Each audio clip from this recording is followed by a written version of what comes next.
tena katika darasa huru na Teacher Edo wa kukuletea masomo. Ni mimi mwalimu wako Teacher Edo. Leo kama nilivyokuahidi kwamba tutaanza masomo yetu rasmi. Sasa nianze na kutakia kwanza heri ya mwaka mpya, mwaka 2026. Kama nilivyosema kwenye salamu zangu, nikasema mwaka huu ukae mwaka wenye heri kwako, wenye mafanikio, lakini pia yale ambayo hayakutimia mwaka 2025 yakaweza kutimia kwako. Kama nilivyosema kwenye utangulizi wangu, nikasema mwaka huu tutaanza na masomo mawili. Somo la kwanza ambao tulisema kwa nini umevuka mwaka 2026, yaani sababu ni zipi ambazo zimekufanya wewe uvuke kuingia mwaka 2026 na kwa nini hukuishia mwaka 2025. Nimekuwa tofauti kidogo na watu wengine, maana watu wengi sasa hivi tumezoea tunapoingia mwaka tunapenda sana tuende kwa nabii, ama tunapenda sana tuende kwa mitume, ama tuende sana kwa wachungaji ama kwa mapadri, na wengine wenye nguvu za giza wanapenda waende sehemu, waende wakaulize kwamba hapa itakuwaje. Ni jambo zuri ili kuweza kuelewa nini kinachoendelea mbele, lakini watu wengi wamejikuta wanaambiwa kwamba mwaka huu utakuwa 1, 2, 3 na wengine hautimii kadri ama jinsi alivyotabiriwa na watumishi wa Mungu. Na mimi nikuja na tofauti, nataka tujifunze. Ningeweza kutabiri, mimi sio nabii, au ningeweza kuambia kuna 1, 2, 3, mimi sio mwonaji, mimi ni mwalimu, na hasa katika masuala ya neno la Mungu. Kwa hiyo napenda tujifunze kwa jambo hili, kwa nini wewe umechaguliwa mwaka 2026 ili uweze kuingia. Kuna jambo la kujifunza ambao unaweza ukaendelea sasa. Kadri tunavyoendelea kusubscribe kwenye YouTube, kwenye peji zangu, we share, like, lakini pia share na wengine waweze kuona masomo haya. Na kumbuka, mwanzoni mwa mwezi huu nimekwambia somo hili tutaenda nalo mwendelezo hadi mpaka litakapoishia. Litakuwa kama na episode 3 ama 4. Kwa hiyo kipande hiki ambacho unaanza kukisikiliza leo, kisikilize kwa makini, itakuwa ni msingi tu wa somo zima ambao utaenda kulifundisha mwanzoni kabisa mwa mwaka huu, Januari hii, ambapo nilikuahidi kabisa leo tarehe 5 kwamba tutaanza masomo yetu, na majira kama haya ingia kurekodi somo usiku ili niweze kukupatia somo hili. Turudi kwenye kichwa cha somo. Nilisema kichwa cha somo cha kwanza kabisa, achana na somo litakaokuja baada ya hili ambayo inasema utamu katikati ya maumivu, ama sweet in the bitter. Hilo litafuata baada ya somo hili, lakini somo ambalo tunaenda kuliangalia ama kulisoma wakati huu linaitwa kwa nini umechaguliwa kuingia mwaka 2026 na kwa nini hujafa mwaka 2025. Somo langu tutaenda kujikita kwenye vitu kama vitatu. Kwanza tutaangalia kwenye Biblia kuna semaje kwa habari ya kuvuka mwaka na kuendelea, na tendency ikoje, na kwa nini umevuka. Lakini pia kipengele cha tatu tutakuwa na hadithi. Kama unavyojua vitabu vitakatifu kwenye Qur'ani, lakini pia kwenye Biblia huwa kunakuwa na neno ama kunakuwa na aya ambazo zinazungumza, lakini ili aya ziweze kusapoti lazima kuwe na hadithi. Utaona kwenye Qur'ani kuna hadithi za mtume ama maswahaba ambao wanakuwa wananogesha ama kuleta maana halisi ya maneno ambayo yamezungumzwa kwenye Qur'ani. Lakini huku napo kwenye Biblia napo kuna hadithi ambazo zinaweza kukoleza ama kuweza kulielewesha neno liweze uweze kufahamika vizuri. Nimekupa hii mtizamo ili uweze kujua, maana kuna wengi wanakanganyika. Sasa Teacher Edo mbona anakuwa anaongelea hivi, mbona anaongelea hivi? Ikumbuke mimi ni mwalimu ama Teacher Edo wa darasa huru. Hii darasa huru ni pana, kwa maana kuna vitu ambavyo tunavichambua kwenye uhalisia ili uweze kufanya application kwenye maisha haya ya kawaida, kutoka kwenye Biblia, kutoka kwenye Qur'ani, ama katika maisha tu ya kawaida, na ndipo uweze kuelewa, naweza kufanya application kwenye maisha yako ambao unaweza kuishi. Kwa hiyo kwa hekima ambayo Mungu ameipatia na maarifa ambayo ameipatia, ndio maana kila mara napenda kushare tuweze kujifunza mambo kama haya. Naongea hivi sio kwa maana ya kukutoa kwenye somo, bado ubaki na maswali hayo hayo. Kwa nini Mungu amekuruhusu, ama kwa nini Mungu ameniruhusu mwaka 2026 niweze kuingia na kuweza kuishi, na kwa nini sijafa mwaka 2025, na what will happen kama hizo sababu nikizijua. Ndipo natamani uendelee kunifuatilia kwenye darasa huru na Teacher Edo, lakini utaangalia kwenye busara na nukuu za Teacher Edo, utajifunza mambo mengi sana. Ziko video nyingi, ziko audio nyingi, ziko maandiko mengi ambayo nimeandika kule. Kwa hiyo usiache kuwa unafuatilia mara kwa mara kule kwenye peji zetu, utajifunza yako mambo mengi sana sana sana sana. Lakini pia kuna akaunti utaziona zitakuwa zinapita hapo. Kwa hiyo ni vema ukaendelea kufuatilia darasa huru na Teacher Edo. Hakika yako mengi utajifunza, na watu wengi wamekuwa wakinipigia simu, wengine wakinitexti, lakini wako wengine ambao wametoka katika fikra ambazo zilikuwa zimewadidimiza chini kabisa, lakini kwa uwezo wa Mungu wameweza kunyanyuka tena kwenye maisha, wameweza kufanya application na maisha yameenda. Wako wengi sana ambao nikianza kuweka ushuhuda hapa, nafikiri tunaweza kuchukua MB nyingi sana, ama kwa maana ya space kubwa sana katika hizo shuhuda, lakini amini ni Mungu anafanya, na hiki ni kipaji ambacho Mungu amenipa kwa ajili ya kuweza kuelimisha jamii hususan ya Kitanzania kwa mambo ya application za maisha. Kwa nini naongea hivi? Lakini kukumbusha pia Biblia na Qur'ani zimejaa maneno yenye hekima na maarifa, na mengine yanahitaji ufahamu. Kuna maneno mengine yanaweza katamkwa tu yakaongelewa halafu kama hauna maarifa, kama hauna hekima, lakini pia kwa sisi wa Kristo, kama hauna Roho Mtakatifu atakayeweza kukufunulia na kukuelewesha kwamba hili jambo lina maana gani, ndo unaanza yaani ukipata ukifunuliwa kwamba okay, kumbe ilikuwa na maana hii na hii na hii. Umeona? Sasa wako wengi ambao wametumia tu utashi wa kawaida wakatafsiri maandiko vibaya. Sasa darasa huru na Teacher Edo liko kwa ajili ya kuweka mambo ambayo yaweze kupata tafsiri nzuri, hususan katika mambo ya Biblia. Na ndio maana nimekwambia kwenye somo hili tutajikita sana kwenye maandiko, lakini pia tutakuwa na hadithi.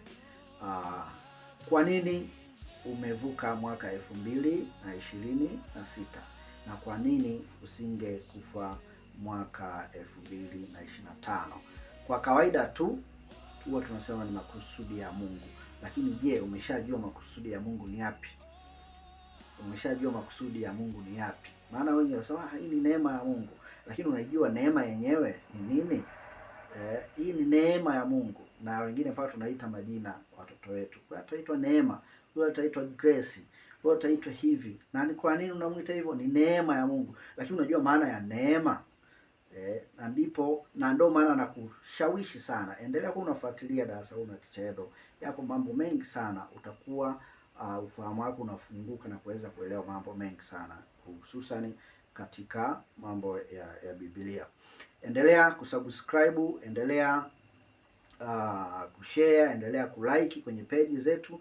Nenda tu andika darasa huru na Teacher Edo, lakini pia andika busara na nukuu za Teacher Edo. Hata wewe mwenyewe unanitazama sasa hivi, tafuta tu pale, utakuta kuna masomo yako mengi sana ambayo nimeyafundisha.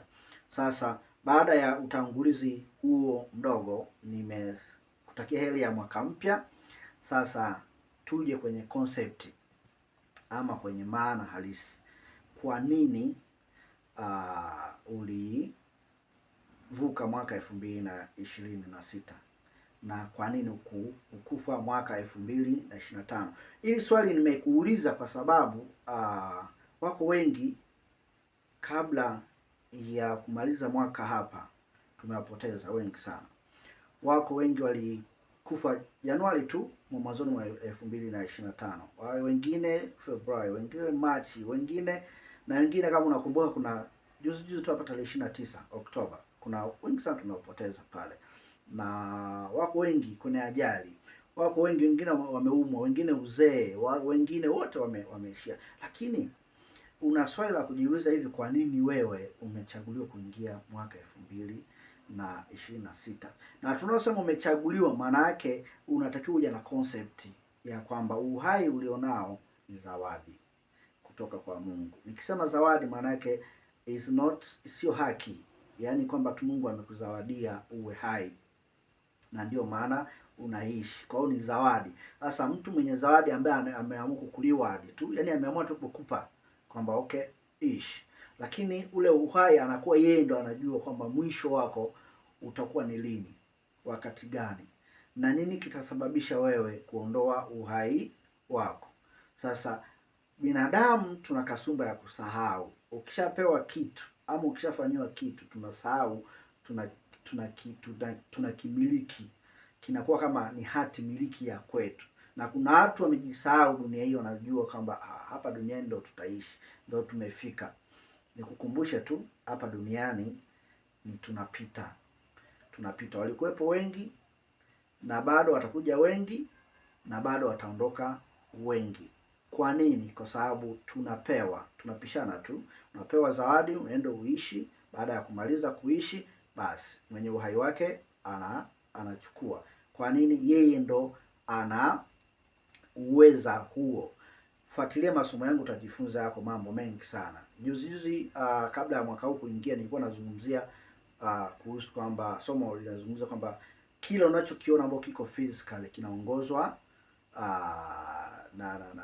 na viumbe vingine ambavyo visivyoonekana. Kwa lugha rahisi, vinaongozwa na ulimwengu wa roho, ndio una control ulimwengu wa mwili. Kwa hiyo ukifuatilia kule utajifunza ile somo. Nafikiri liko katika episode ya 3. Kwa hiyo bado linaendelea, utaendelea kujifunza huko. Nimesema huo msingi ili uweze kujua kabisa kwamba ninapoongelea pointi hii ya kuvuka mwaka 2023 uweze kujua kwamba ni neema ama ni zawadi ambayo Mungu amekupatia. Lakini umejua hii zawadi ina maana gani kwako wewe kuruhusiwa uweze kuishi mwaka 2026? Sasa twende moja kwa moja kwenye Biblia, tutajifunza jambo fulani, na naomba uungane na mimi kwenye kusoma Biblia. Tutasoma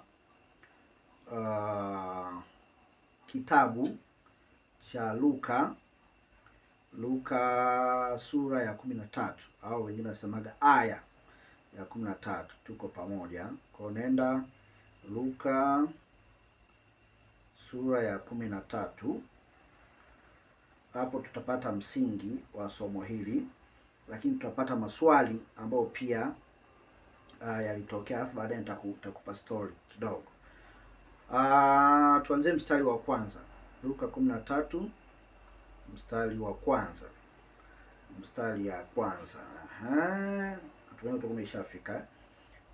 umeshafika. Luka 13 mstari wa kwanza. Tutasoma mstari wa kwanza nafikiri hadi mstari, tutaendelea kujifunza, ila baada ya mstari mmoja au miwili nitafafanua kisa hiki.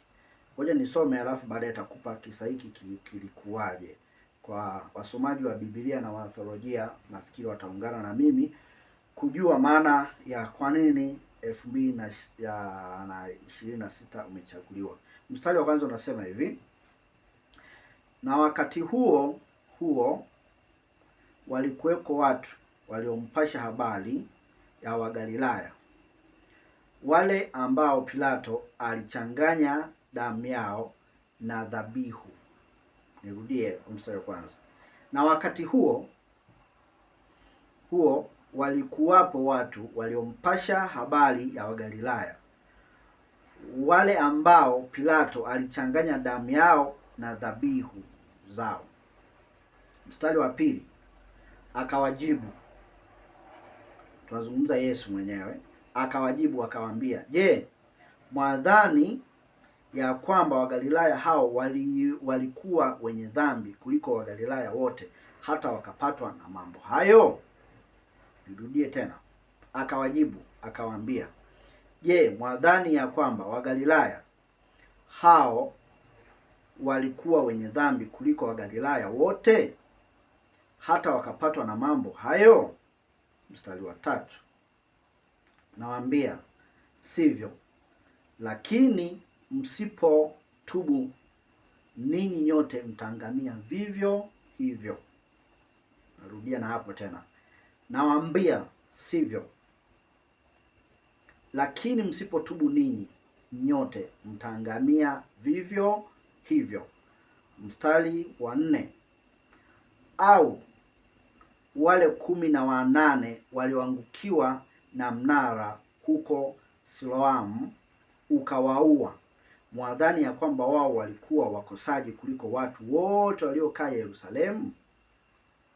Mstari wa tano, nawaambia sivyo, lakini msipotubu ninyi nyote mtaangamia vivyo hivyo.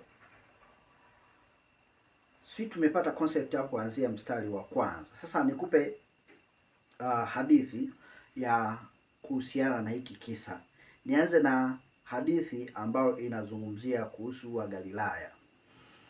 Nikisema Galilaya nazungumzia ni ardhi ambayo iko mashariki mwa kati Israeli, ambapo alikulia Yesu baada ya kuzaliwa, lakini alikolelewa inaitwa Galilaya mpaka leo ipo. Kule Yesu ndo alikulia. Sasa ilitokea nini? Wafalme wa zamani, lakini hata wa sasa hivi, walikuwa na kasumba. Kila mwaka au mwanzo wa mwaka, ili waweze kutawala vizuri, ili waweze kuendelea vizuri, walikuwa na tabia ya kutoa kafara. Nikisema kafara, kwa leo neno limegeuka linaitwa dhabihu ama swadaka kwa Uislamu, au tunaita sadaka. Ile tunaita ni kafara, sacrifice, kwamba walikuwa ili aweze kuendelea kutawala lazima atoe kafara. Na kafara hizo zilikuwa eza za wanyama, ama kuna wakati mwingine walikuwa kabisa wanatoa binadamu wenzao, kwa maana ya watoto wao ama kwa maana ya ndugu zao. Maisha yapo tangia zamani ya namna hii. Lakini hata ukiangalia kaskazini mwa Tanzania na baadhi ya sehemu za Tanzania, huwa kuna utaratibu mwisho wa mwaka watu wanaenda kwenye makaburi, wanachinja mbuzi, wanachinja ng'ombe, wanatoa kafara. Lakini hii kafara, kwa nini wanatoa kafara? Kuna siku moja tutajifunza kwa habari ya damu, nguvu ya damu inavyofanya kazi katika maisha ya watu. Tutajifunza. Wewe endelea kufuatilia somo darasa hilo na Teacher Ed au busara na kuza Teacher Ed. Utajifunza yako mambo mengi sana. Tutajifunza huko mbeleni kwamba damu ina nguvu kiasi gani kwenye maisha ya watu. Sasa nakupa tu kwa hadithi kidogo kidogo kwamba zamani watawala walikuwa na hizo tendency, kwamba ili wampendezeshe Mungu wao, Mungu wa dunia, na aendelee kuwapa neema ili waendelee kutawala wananchi au kufanya hivyo, walikuwa na tendency, walikuwa na kawaida ya kwenda kutoa kafara. Nimekwambia kafara inaweza kuwa ya wanyama au kafara ya watu. Na kwenye kafara tunazungumzia lazima damu imwagike. Lazima damu imwagike. Damu inapomwagika, yeye anakuwa ameiongelesha ile damu kwa namna anavyotaka. Labda nataka kwa damu hii, Mungu wangu nakuomba, kwa damu hii ikaendelee kuongelea mazuri kwangu, ikaendelee kufanya hivi na kuweza kuendelea. Kuna mtu ananishangaa anasema, sasa Teacher unasemaje mambo magumu kama hilo? Kumbuka somo langu la survive the fittest, kwamba mwenye nguvu ndo anayeishi. Sasa nakukumbusha, wewe una nguvu gani ili uweze kusurvive? Endelea kufuatilia kwenye darasa huru na Tichedo, kule utajifunza yako masomo mengi sana. Kwa hiyo walikuwa na tendency hiyo ya kufanya hivyo, na pale Galilaya kulikuwa na mfalme ama kulikuwa na kiongozi mmoja ambaye alikuwa anamwakilisha Kaisari, anaitwa Pilato. Anaitwa Pilato. Yeye alikuwa anawakilisha ufalme wa wakati ule ambao ulikuwa unatawala Mashariki ya Kati na dunia kwa ujumla wakati ule. Sasa katika mwaka ulipofika, walikuwa na tendency ya kufanya hivyo. Sasa ilipofika wakati wa kufanya hivyo, yule Pilato alichukua kafara za wanyama, lakini akachanganya na damu za wanadamu. Kuchanganya na damu za wanadamu, ili damu ichanganyike, maana yake aliua binadamu wengine, akazichanganya zile kafara, akaenda kuzitoa.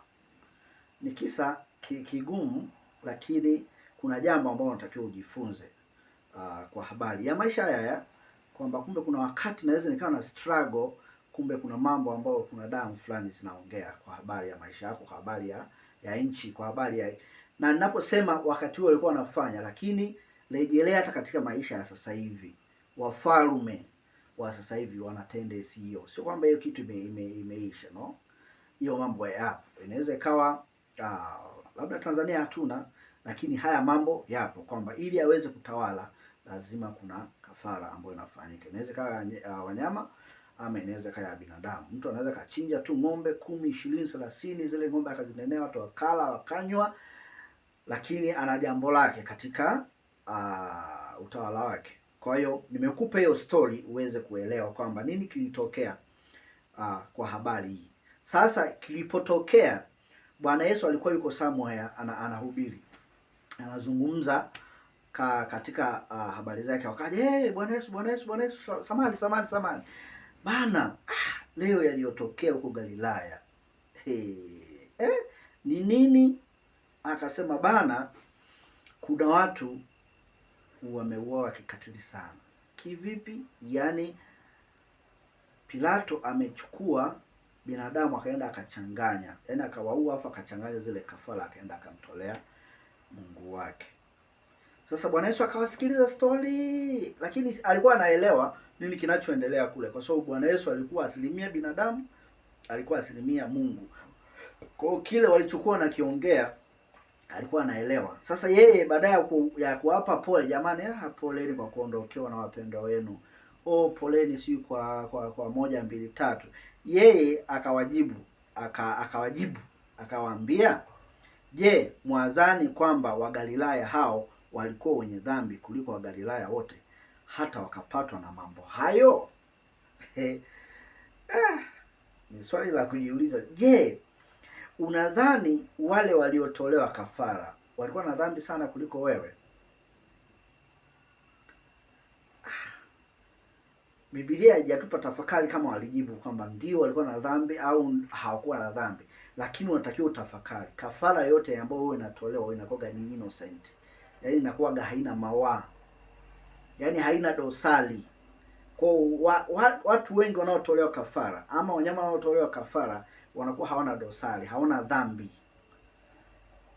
Wanatolewa kafara kwa ajili ya watu wengine waweze kuishi, watu wengine waweze kuendelea na biashara, watu wengine waweze kufanya 1, 2, 3. Sasa Yesu akajibu, nyie mnadhani hao waliotolewa kafara, mnadhani walikuwa na dhambi kuliko wengine waliobaki ambao wanaishi sasa hivi wana survive? Unafikiri walikuwa na dhambi? The same. Yaani ni sawa sawa na swali ambao unaweza kujiuliza. Hivi unadhani watu wote waliokufa mwaka 2025 unafikiri walikuwa na dhambi kuliko wewe? Unafikiri walikuwa wakosaji kuliko wewe? Ama walikuwa hawafai sana kwa Mungu kuliko wewe? Unadhani tarehe 29 Oktoba ambao walikumbwa na 1, 2, 3, unadhani walikuwa hawana akili? Unadhani waliokufa kwenye ajali barabarani, unafikiri walikuwa hawajui kuendesha gari? Unadhani walioumwa magonjwa, wengine wameumwa TB, wengine wameumwa muda mrefu sana, unafikiri Hawakuwa na bima. Unafikiri hawakuwa na uwezo wa kuweza kujitibu? Kuna watu walikuwa na fedha. Wewe unadhani wote walio katika mwaka 2025 unadhani walimkosea Mungu kiasi kile? Tunaulizana na tunajifunza, na ndio maana nimesema hivi, kwa nini wewe umevuka mwaka 2026? Kwa nini? Kwa nini usingeishia 2025? Je, wadhani wewe una haki sana kuliko wengine ambao wamefariki mwaka 2025? Wengine wameamka tu ile kukucha. Jamani, mwenzetu tulipiga naye story 2-3, lakini tumeenda kitandani ameenda. Unadhani wametenda dhambi?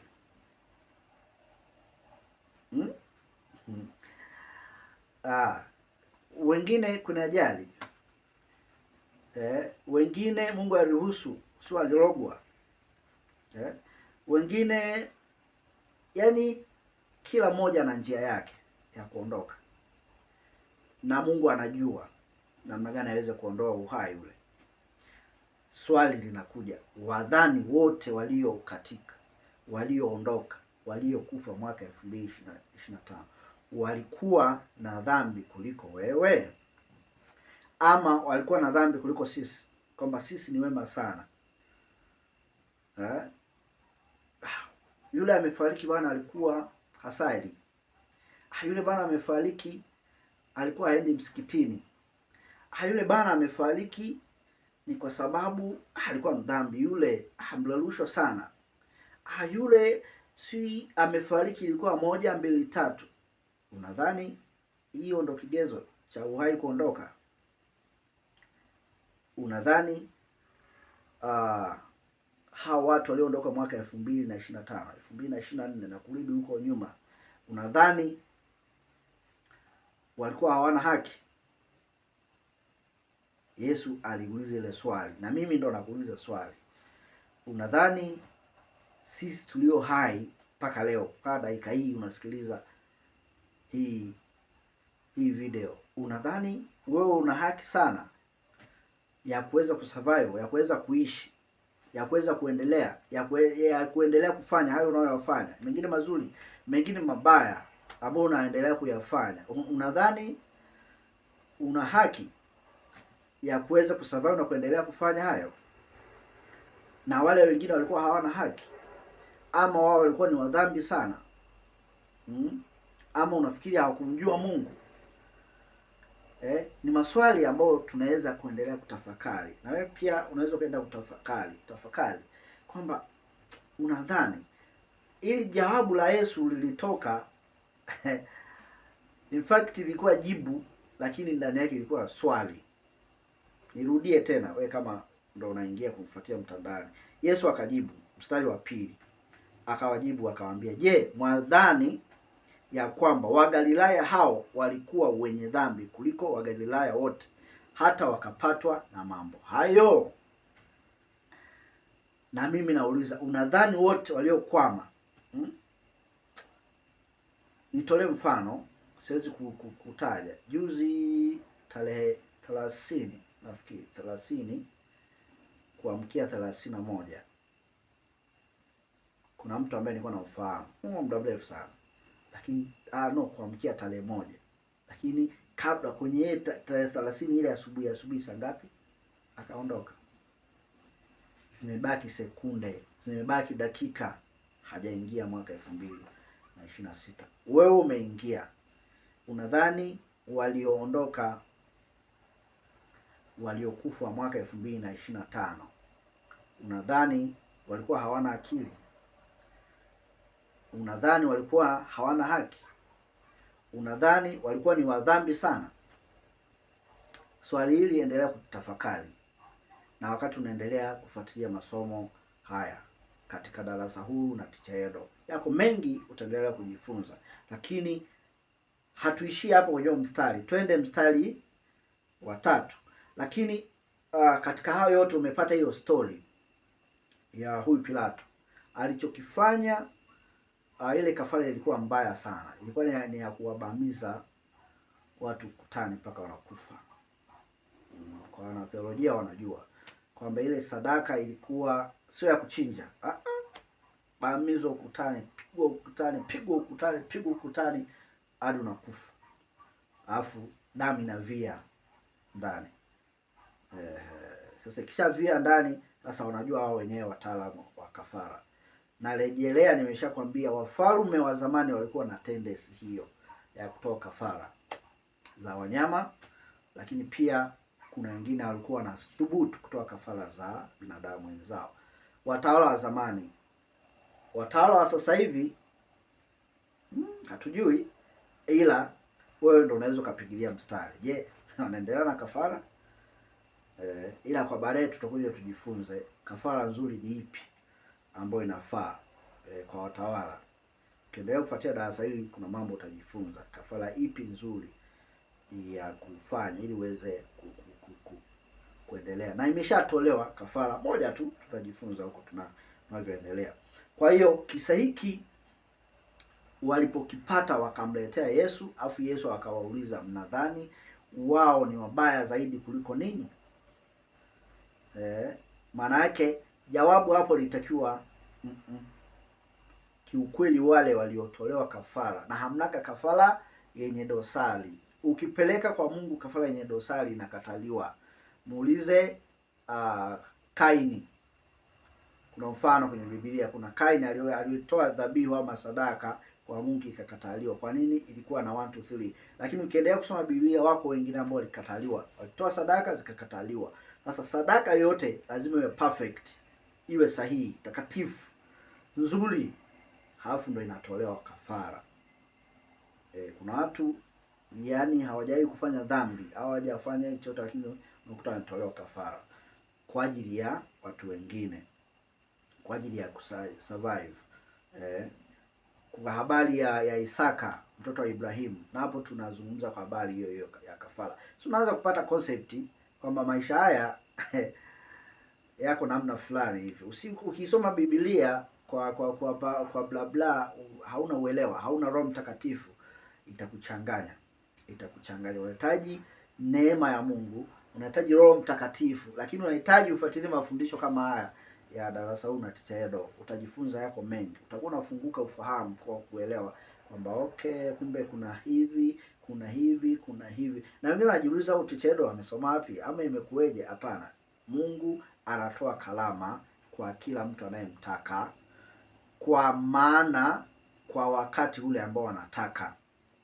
Sasa Teacher Edo huyu naye ameamka na darasa huu na Teacher Edo ili kuleta maarifa. Kwa hiyo yako mengi ambayo Mungu amenipa ya kuweza kuyaelimisha watu wa Mungu ili waweze kuishi maisha yale ambayo Mungu anayataka. Pasipo udini, pasipo kwa namna yoyote, lakini ili uweze kusurvive kwa namna ambayo inatakiwa. Kwa hiyo kisa hiki najua umeshakielewa kidogo. Taendelea hapo baadaye, lakini mstari wa 3 baada ya kuwajibu kwamba unadhani hao walikuwa hivyo, mstari wa 5 unasema, naambia, Yesu akamwambia, naambia sivyo, lakini msipotubu ninyi nyote mtaangamia vivyo hivyo. Simple. Yesu alikuja kwa ajili ya msamaha. Sasa hao waliokuja kumpasha habari, wao walikuwa wanajihesabia haki, lakini walikuwa wako na makosa kibao, wana mlolongo in fact hamna binadamu ambaye yuko sahihi. Yaani hamna, awe mchungaji, awe padri, awe askofu, awe mwalimu, awe nabii, ukifuatilia maisha yake kuna dosari zipo. Yaani hili hawezi akakwambia mtu yoyote, labda zaidi ya Teacher Edo anakwambia wote unaoona viongozi wa dini wote, awe shehe, awe padri, awe mchungaji, awe askofu, awe sui nani, ambao wanaenda pale mbeleni kuzulisha mambo ya Mungu, hawako perfect, yani hawako 100% watakatifu. Never. Kwa nini? Wale ni binadamu. Lakini ili waweze kuishi katika utakatifu, maana yake kuna uwezesho wa Mungu wanaoufanya mojawapo ya uwezesho ambao wanatakiwa wawe nao ni kutubu. Ni kutubu. Kutubu yapi? Maana yake ni kuyaangalia, kujisaisha yale makosa ambayo umeyafanya, ukamwomba Mungu akusamehe. Na unapomwomba Mungu akusamehe, alafu usiyarudie tena. Na haimaanishi kwamba hayo ambayo unarudi tena, kuna mengine unaweza ukajikuta tu umeshafanya. Sasa yale ambayo umeshaelewa kwamba hapa nimekosea, tubu. Sasa hawa watu walikuwa na tendency ya namna ile. Wanaingia mwaka, wanaingia mwezi, wanaingia kwa hiyo wana mlolongo wa mambo mengi, lakini hawajawahi kutubu. Na ndio maana Yesu akamwambia sivyo hao waliokufa, sivyo, isipokuwa na nyinyi msipotubu yale yale waliowapata mwaka 2025 wengine waliotangulia, na nyinyi atawapata. Yaani usipotubu, usiporekebisha, umeelewa? Kutubu ni kurekebisha. Usiporekebisha maisha uliyoishi mwaka 2025, yale yale yaliyopata baba zetu, waliopata marafiki zetu, waliopata mama zetu, waliopata wadogo zetu, waliopata ndugu zetu, yatatupata tusiporekebika. Na ndio nasema wengi wetu siku hizi tuna tendency, tunapoanza mwaka tunaenda kanisani, mchungaji, nabii, tutabirie mwaka huu utakuwaje. Na wengine wanaenda mbali zaidi, mchungaji, nitabirie itakuwaje. Unakuta unaambiwa mwaka huu utakuwa na gari, mwaka huu utakuwa neema, mwaka huu utakuwa wa nini. Umepata hiyo concept? Usiporekebika, usipojisahihisha katika matendo yako yaliyofanyika mwaka 2025, na wewe utaunganishwa kwa nne wale wenye kustahili. Maana yake Januari inaweza isiishe, Februari inaweza isiishe, mwezi wa 6 inaweza isifike, au Disemba inaweza isifike, ukaunganishwa kwenye mlolongo ule wa kutolewa uhai. Umeanza kupata jawabu kidogo? Najua tu utanielewa kwamba kwa nini wewe uliruhusiwa uvuke mwaka 2025. Kwa nini usingekufa 2025? Najua umeanza kufunguka taratibu, lakini kwa baadaye utaenda kunielewa kule. Kwa hiyo akaambiwa la sivyo, msipotubu, msipojirekebisha. Kujirekebisha na nini? Kuna makosa ambayo tuliyafanya mwaka 2025 mengi tu. Yaani haina haja ya kwenda kwa nabii au kwa mtume au kwa mganga au niambie mambo gani niliyofanya. Wewe mwenyewe nafsi nakwambia kwamba kweli Januari nilifanya 1 2 3. Singekuwa stahili kuishi kabisa. Ila neema tu ya Mungu imekupa. Lakini hiyo neema ina mwisho, ina muda wake. Usipojirekebisha mwaka 2006 unaondoshwa kama wale walioondoka mwaka 2025. Mstari wa 4, tuendelee. Mstari wa 4.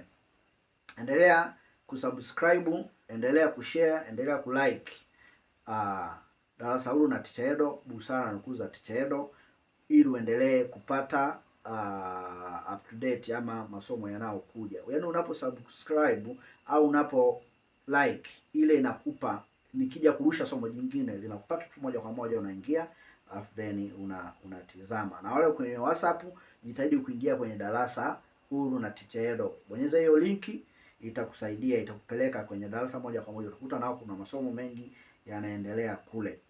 Mstari wa 4 nasema hivi: au wale 18 walioangukiwa na mnara huko Siloamu ukawaua, mwadhani ya kwamba wao walikuwa wakosaji kuliko watu wote waliokuwa Yerusalemu. Kuna tukio jingine nje na ile la Galilaya iliyotokea. Kuna jingine litokea maeneo ya Siloamu, Yerusalemu. Ghafla tu Hamad mnara ukaangukia. Lakini elewa, nyuma ya pazia nimeshazungumza, wafalme wa zamani walikuwa na tendency, matajiri wa zamani walikuwa na tendency, walikuwa na kawaida ya zamani kwamba ili uweze kuwa tajiri, uweze kuwa na nguvu, uweze kuwa na nini, lazima kafara. Sasa ghafla tu Hamadi, watu wakiwa pale Siloamu, mnara ghafla ukaangukia. Nakumbuka mwaka jana mwanzoni mwa 2025 pale Kariakoo ilitokea tu ghafla ghorofa baadaye wakaanza kutafutana, wala ghorofa limejengwa kiwango nusu kiwango kilikuwa cha chini na nini, ujui kinachoendelea. Ungekuwa unajua ungeweza kusahihisha mambo yako.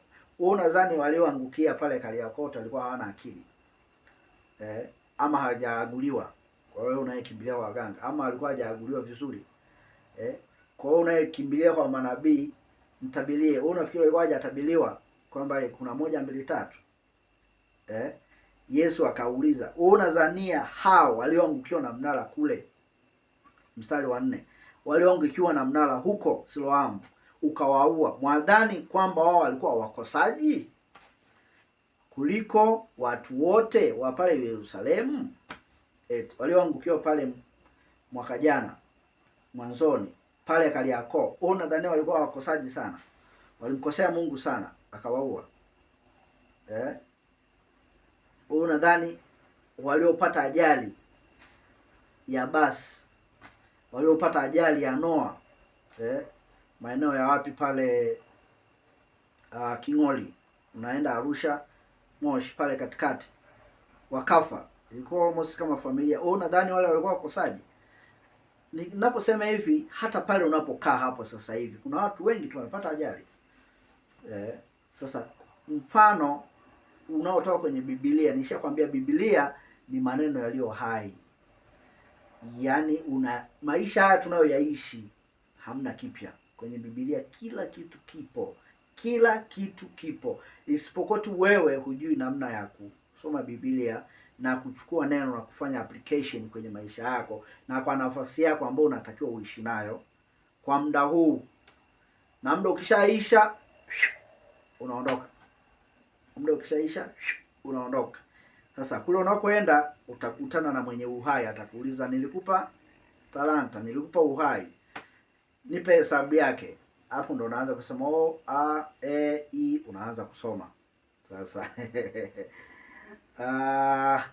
endelea kusubscribe, endelea kufuatilia somo hili, utajifunza yako mambo mengi. Yesu akawauliza hilo swali kwamba wale watu walioangukiwa na mnara kule Siloamu Yerusalemu kule, mwadhani ya kwamba wao walikuwa wakosaji kuliko watu wote waliokaa Yerusalemu? Jawabu hapo hata wewe ungesema hapana. Ila kuna namna ilifanyika pale. Katokea tu gorofa. Kuna siku moja tena tutaendelea kujifunza. Endelea kufuatilia ile somo la ulimwengu wa roho unatawala ulimwengu wa mwili. Yaani kuna viumbe, kila tukio unaloona, kila maisha unayoyaona, kuna viumbe ambavyo vimetengeneza maisha hayo ili mtu aweze kuishi. Endelea kufuatilia. Akasema mstari wa 5, nawaambia sivyo, lakini msipotubu ninyi nyote mtaangamia vivyo hivyo. Salamu alaykum. Bwana Yesu asifiwe. Tumsifu Yesu Kristo. Amina. Wale mnaoendelea kushare, endeleeni kushare, mnaoendelea kulike, endelee kulike. Yesu akawajibu akasema, anawaambia sivyo, lakini msipotubu ninyi nyote mtaangamia vivyo hivyo. Concept ya kwanza ambao unatakiwa ujibu. Jibu la kwanza, kwa nini umeachwa 2026 na kwa nini hujafa 2025? Jibu la kwanza, sina kwa majibu mengi. Jibu la kwanza, Mungu anataka urekebishe. Anataka utubu. Na unaposema kutubu, wengi wanamaanisha ile kutubu sala ya toba, Mungu nisaidie. Kutubu ni kukiri kwanza kwamba hapo umekosea, alafu unaacha kufanya yale makosa, alafu unakaa kwenye mfumo unaotakiwa sasa. Na ndio maana tunaita marekebisho. Usipojirekebisha 2025, mimi sio nabii, nimeshasema. Mimi nazungumza maarifa, nazungumza neno la Mungu. Usipojirekebisha 2025, 27 unaweza ukaisikia tu kwamba mwaka 2027 vipi, walioingia ilikuwaje?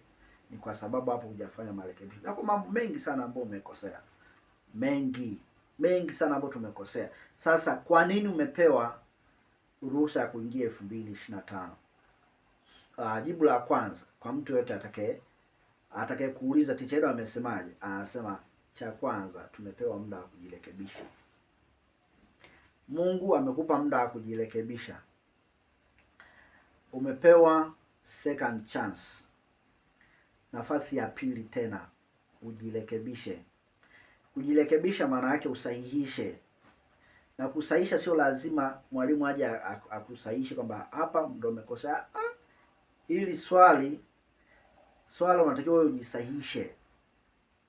Ukirejelea somo langu ambao nimeliandika kitabu chake, utakipata na chenyewe kinazungumzia maisha ya mjini, yanazungumza mjini ni shule. Usije na daftari wala kalamu, utalikuta huko. Sasa ukienda kule, kuna busara ambao nimezungumza kwa habari ya mjini shule, kwamba watu wengi unakuta maisha yao yanaharibika. Lakini pia katika kitabu hicho utajifunza kwamba tunajifunza kutokana na makosa. Sasa usiende nje ya mada yetu. Kumbuka mada yetu, kwa nini uvuke 2026 na kwa nini usiishie 2027. Pointi ya kwanza tumepata hiyo, kwamba Mungu anataka ujirekebishe. Sasa kujirekebisha kwa namna gani? Ama kule tumeona ataka kutubu. Tuliona wale watu ambao walienda kupasha habari kwa Yesu, aliwauliza, je, nadhani kwamba nyinyi mko sahihi? Kwa kumbe anataka umepewa muda huu wa kuingia 2026 ili uweze kurekebisha. Sasa mimi ninaposema kurekebisha au kutubu, simaanishi maana moja tu ya kuweza kutubu na kuanza kusali au na kuingia msikitini. Hapa maana yangu iko pana zaidi. Nataka uende uwaze kwa zaidi kwamba kurekebisha inaweza ikawa kazini. Mwaka 2025 ulikuwa unafanya kwa ulegevu sana kazini. Inaweza ikawa kwenye biashara. Mwaka 2025 ulikuwa unafanya kwa ulegevu sana biashara zako. Lakini kuna makosa ambayo uliyafanya kwenye biashara, kuna makosa uliyofanya kwenye ujasiriamali, kuna makosa uliyofanya kazini. Yaani kuna vitu vingi ambavyo ulifanya. Hiyo ikiwa kwenye kilimo, kuna mambo ambayo uliyafanya. Sasa usiporekebisha mwaka huu ambao Mungu amekupa hiyo neema uweze kuingia 2026, usiporekebisha, maana yake tunaposema kufa 2025 hatumaanishi tu ule uhai wa binadamu, lakini mambo mengi yatakufa, kama ulivyoona watu wengi mambo ya mwaka 2025 yamekufa, na imekuwa hadithi kwamba nilikuwa na hiki kimekufa, nilikuwa na hiki kimekufa, nilikuwa na kile kimekufa. Kwa hiyo unakuta ruksa ama jambo ambao umepewa. Kwa nini umepewa kuingia mwaka 2026? Sababu ya kwanza ndo hiyo ambayo tumeiongelea. Jambo la pili ama jibu la pili, kwa nini mwaka 2026 umevuka? Jambo la pili, kwa nini 2026 umevuka? Ukiacha na ile la kutubu ama kujirekebisha, jambo la pili ni tija. Labda nitaje na jambo la tatu, alafu baadaye nitaongelea kisa fulani. Jambo la pili nimesema tija, na jambo la tatu kuzaa ama uongezeke. Kuna tija na kuna kuongezeka. Hivi vitu viwili ukiangalia kama vile vinaendana, lakini utaona kama kuna utofauti. Tunaposema tija, tunazungumzia kwamba ufanye kazi ama ufanye kile kwa kusudi na kwa kiwango kile kinachohitajika. Tunaposema kuzaa, maana yake kuna kitu ambacho umekuja na kimoja, lakini sasa unahitajika uongezeke, uwe zaidi ya hapo ulipo. Kama ni biashara, basi biashara izae mara mbili. Kama ni watoto, kama ni huduma, yani kila kitu kiweze kuongezeka mara mbili. Kwa hiyo kwa nini mwaka 2026 Mungu amekuruhusu uweze kuingia. Umepata hizo sababu. Ya kwanza ni kutubu ama kufanya marekebisho, lakini ya pili ni tija ambayo inahitajika, na ya tatu ni uzae matunda ama unahitajika ulete maendeleo. Ulete maendeleo, maana yake uendelee mahali ambapo ulikuwa huzalishi, uanze kuzalisha. Ndo kisa cha wewe kuvuka mwaka 2020 na Stambo, au ndo sababu. Sasa takupa tena kisa kingine baada ya kuangalia kile kisa cha Wagalilaya, lakini pia kisa cha watu wa Yerusalemu kule Siloamu ambao jambo lilifanyika. Kuna kisa kingine ambao nataka nikupe kinatoka tena katika kitabu cha Luka sura ile ile ya 13, ila sasa inaanzia mstari wa 6 mpaka mstari wa 7 na kuendelea. Hii kisa hii utaifurahia kidogo, lakini kuna jambo ambalo utajifundisha kulingana na point hizo mbili ambao nimekutajia: tija, ama kwa Waingereza sema efficiency, ufanisi. Ndo Kiswahili sahihi, kwamba ufanisi ama tija. Lakini pia cha pili kuzaa, ama unahitajika uduplicate, unani mara mbili. Tuanze kusoma mstari wa 6 kwa Luka. Fungua na mimi tena Luka 13 mstari wa 6. Tumeshafika hapo na kuendelea. Akanena kwa mfano huu, Yesu tena akanena kwa mfano huu: mtu mmoja alikuwa na mtini umepandwa katika shamba lake la mizabibu. Akaenda akaitafuta matunda juu yake asipate. Nirudie sasa kwa ufasaha. Yesu akanena mfano huu, yaani alizungumza mfano huu, hadithi. Mfano huu: mtu mmoja alikuwa na mtini umepandwa katika shamba la mizabibu. Akaenda akitafuta matunda juu yake asipate. Mstari wa 7 takufafanulia vizuri hiyo hadithi. Mstari wa 7: akamwambia mtunzaji wa shamba la mizabibu, tazama, miaka 3 hii naja nikitafuta matunda juu ya mtini huu, nisipate kitu. Ukate, mbona hata nchi unaiharibu? Akamwambia mtunzaji wa shamba la mizabibu, tazama, miaka 3 hii naja nikitafuta matunda juu ya mtini huu, nisipate kitu. Ukate, mbona hata nchi uiharibu? Mstari wa 8: akajibu akamwambia, Bwana, uache mwaka huu nao, hata niupalilie, niutilie samadi. Mstari wa 9: na ukizaa matunda baadaye, vema; la usipozaa, ndipo ukate.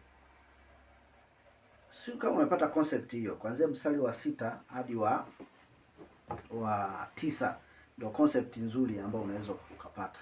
Sasa labda nikuhadisie vizuri.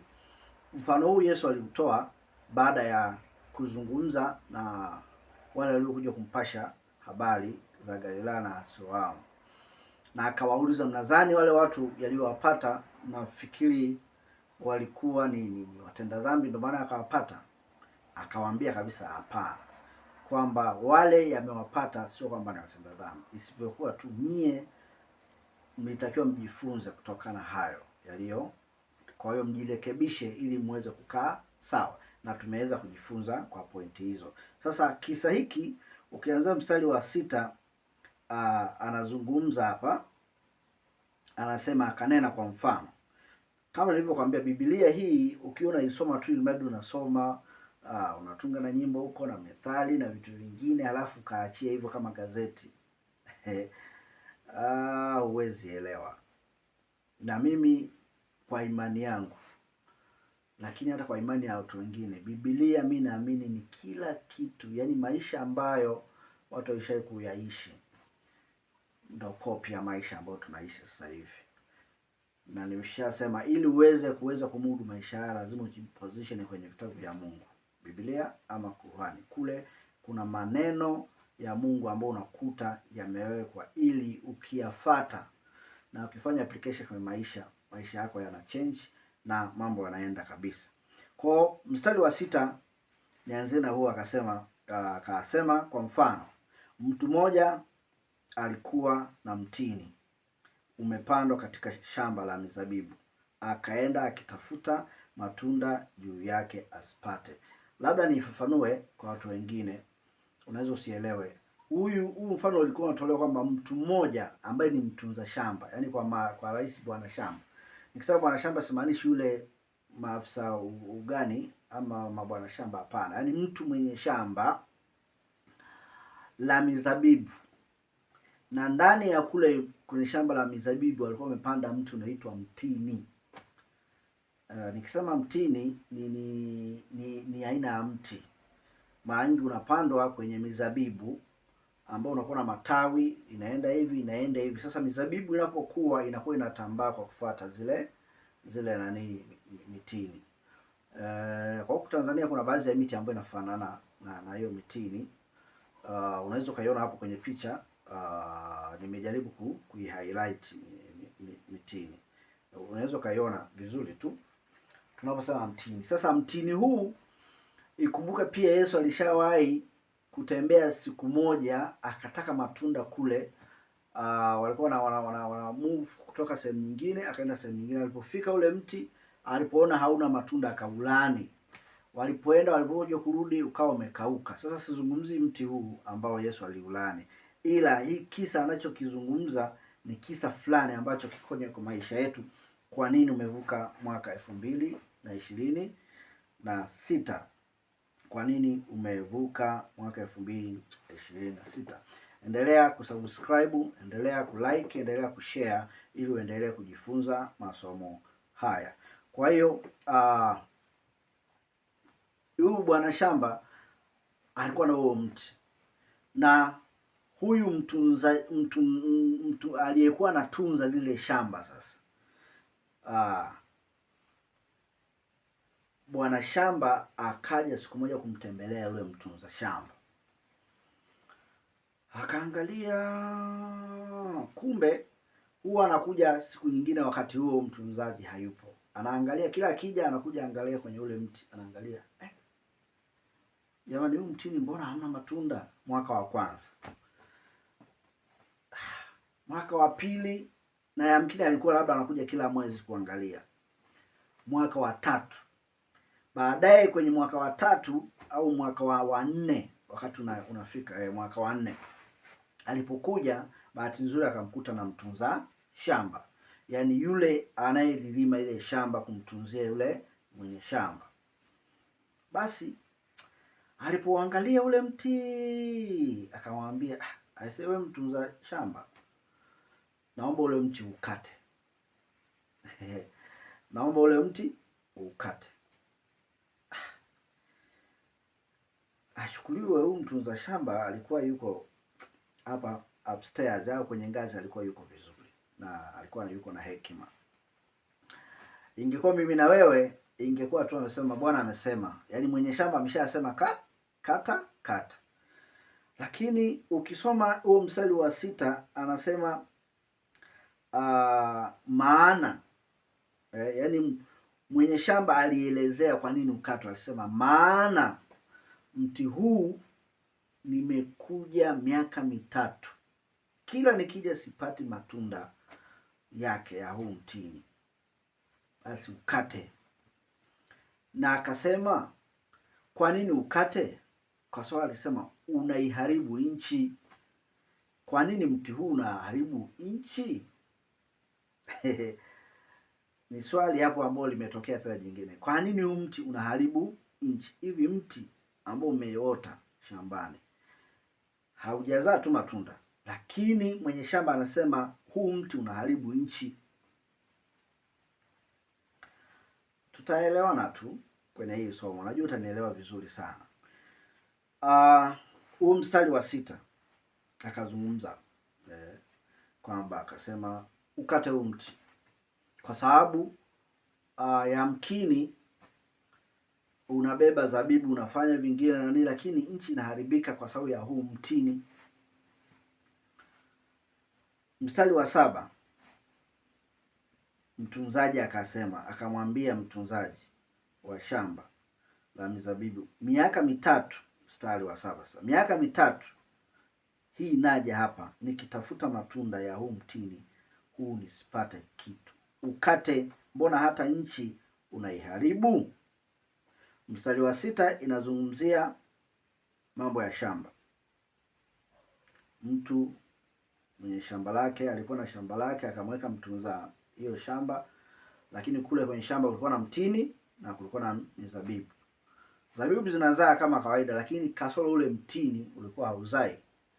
Ndio maana mstari wa 7 akasema, nimekuja hapa 3 times, miaka mitatu, kila nikija sipati matunda yake.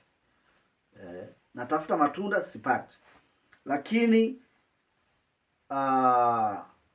sentensi ambayo yenye ukakasi ambayo ina support mti ukatwe, anasema ukate. Maana yake nahisi hapo mtunzaji aliuliza, bwana, kwa nini tukate huu mti? Sababu ya kwanza ilikuwa kama haitoshelezi, kwamba kutokupata matunda miaka mitatu sio tija. Inaweza kaa labda bado wakati wake wa kuzaa. Lakini kuna sentensi ilikuja hapo, mbona hata nchi unaiharibu? Yaani ule mti unaiharibu nchi. Sio kama unapata hiyo sentence. Sio tu kuzaa matunda, nchi inaharibika kwa sababu ya mti kuwepo. Kwa sababu ya mti kuwepo. Mwenye shamba akasema ukate. Utanielewa hiki kisa kwa baadaye, kwa nini Mungu amekuruhusu 2026 uingie na kwa nini alikuacha 2025 usife. Mstari wa 8, akajibu akamwambia mtunza shamba, akajibu akamwambia Bwana Yesu, akamwambia bwana shamba, akamwambia bwana shamba, Bwana, uache mwaka huu. Ulikuwa mwaka wa 4, miaka mitatu imepita yote hapati chochote, lakini mwaka wa 4 mwenye shamba amekuja kwa mtunza shamba akamwambia ukate. Mtunza shamba kwa hekima zake na akili akasema, Bwana, uache mwaka huu nao, yaani mwaka huu tena uache. Lakini akatoa sababu kwa nini uache, akasema hata niupalilie. Maana tunapata concept, ulikuwa labda na majani mengi au ulikuwa sehemu chafu sana, na ndio maana yule mwenye shamba alisema, kwa nini unaiharibu nchi? Maana yake hapo kuna magugu ya moteana na vitu vingi ambavyo haviko sahihi kwenye maisha ya ule mti. Akasema niupalilie, lakini akasema tu sio niupalilie, niutilie samadi. Niutilie samadi. Mstari wa 9 ambao ana conclude akasema, nao ukizaa matunda baadaye vema, la usipouzaa ndipo ukate. Concept hii tuje kwenye maisha halisi. Mfano huu Bwana Yesu aliutoa.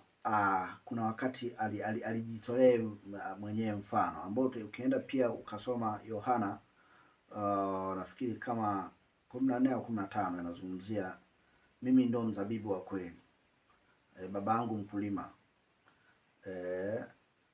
na kila tawi linalokaa ndani yangu na kila tawi linalozaa Mungu ulisafisha, lakini sipozaa huwa linakatwa.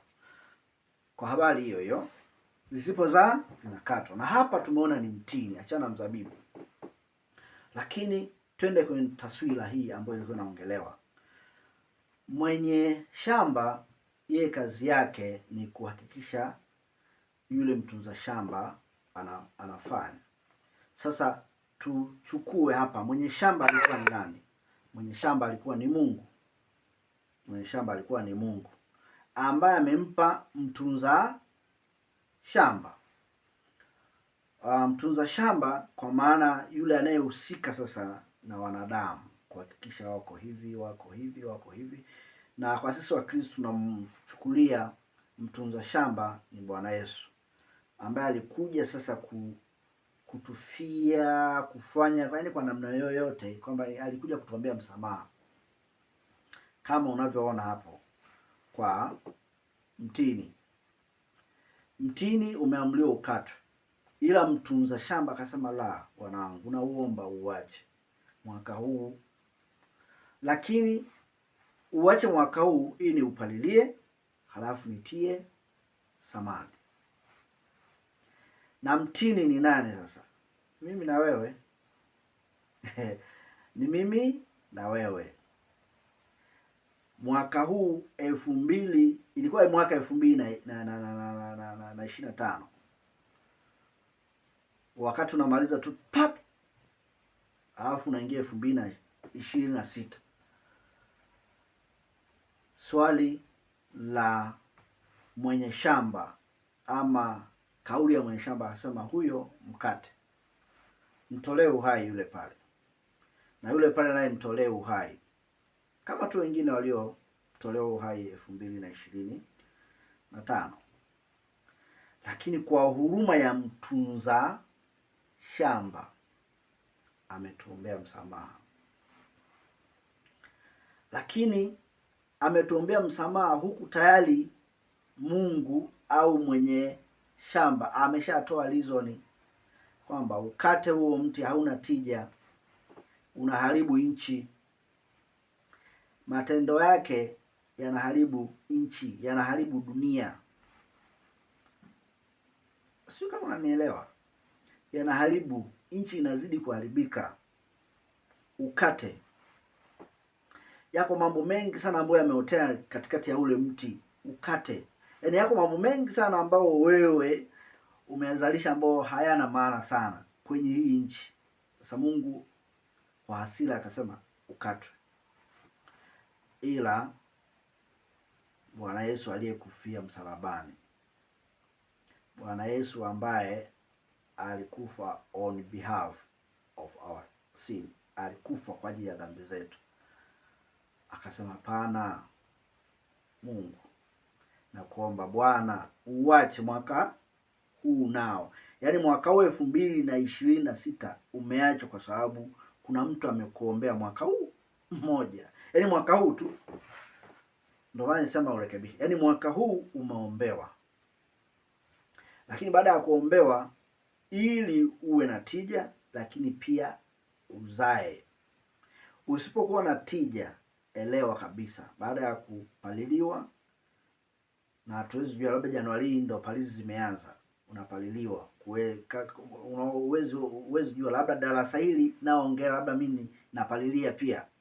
Yaani kupalilia kwenye akili yako kama kukuamsha kwamba kuna 1 2 3 labda ni palizi inafanyika.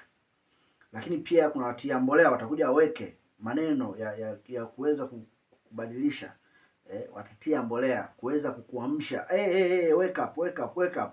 Ujio unaoenda sio sahihi. Usipoelewa, maana yake usipopaliliwa ama ukapaliliwa afu palizi ikawa ngumu, lakini mbolea ikaenda afu mbolea yenyewe isifanye kazi na matunda yasionekane, elewa shoka liko shingoni, unakatwa. Si unaelewa kwa nini umevuka mwaka 2022? Mungu anataka tija. Anataka tija kazini kwako, anataka tija kwenye huduma yako, anataka tija kwenye biashara yako, anataka tija kwa kila kona. Kipengele kitao kuja tutazungumzia kwa habari ya talanta.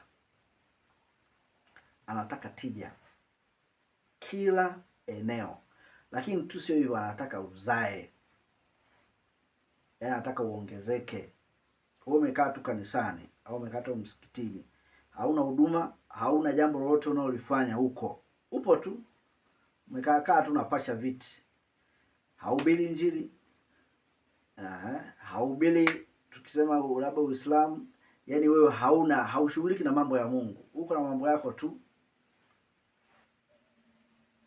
umeachwa ili upate palizi, umeachwa ili utiliwe mbolea kama hii tunakupalilia sasa hivi kwenye akili yako. Wake up,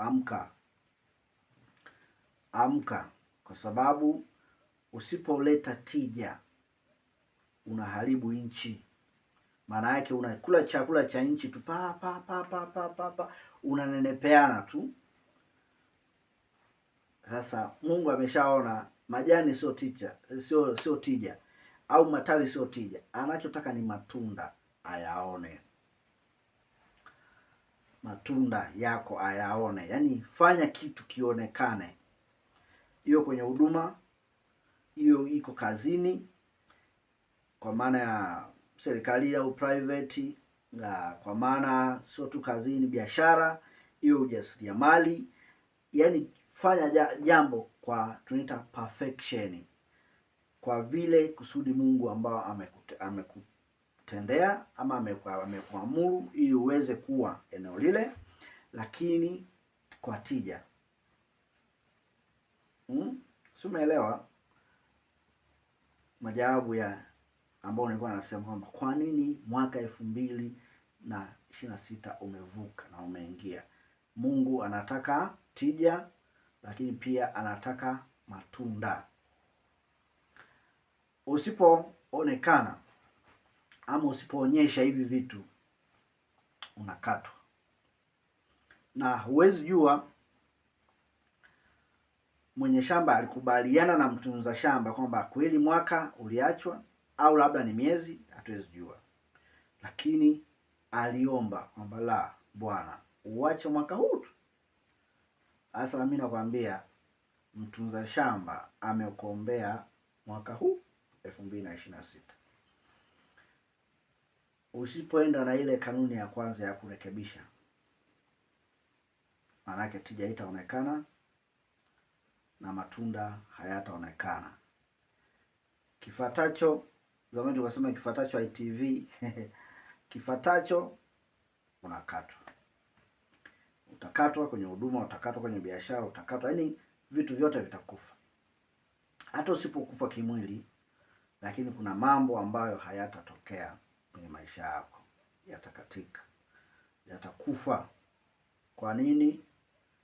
Mungu amekupa second chance, amekupa nafasi nyingine 2026 ili uweze kwanza kujirekebisha, lakini ulete tija, lakini pia uzae matunda, na hao matunda utakayozaa yaweze kukaa, yaweze kuwanufaisha watu wengine, jamii unaoizunguka, waweze kunufaisha, waweze kupata manufaa kutokana na huduma yako, kutokana na kazi yako, kutokana na biashara zako, kutokana na maisha unayoyaishi, watu waweze kunufaika. Nimesema episode inayofuata nitazungumzia kwa habari hii, kwa nini umeachwa 2026. Nitazungumzia kwa habari ya talanta 5. Endelea kufuatilia Sauti na Teacher Edo, busara na nukuu za Teacher Edo. Huko utaendelea kujifunza mambo mengi sana. Kwa hiyo umepata katika hii story ambayo tumeizungumzia ya habari ya bwana shamba na mtunza shamba, kwamba mwenye shamba alipokuja akaangalia mtini hauna matunda, aliagiza mti ufanyeje? Ukatwe.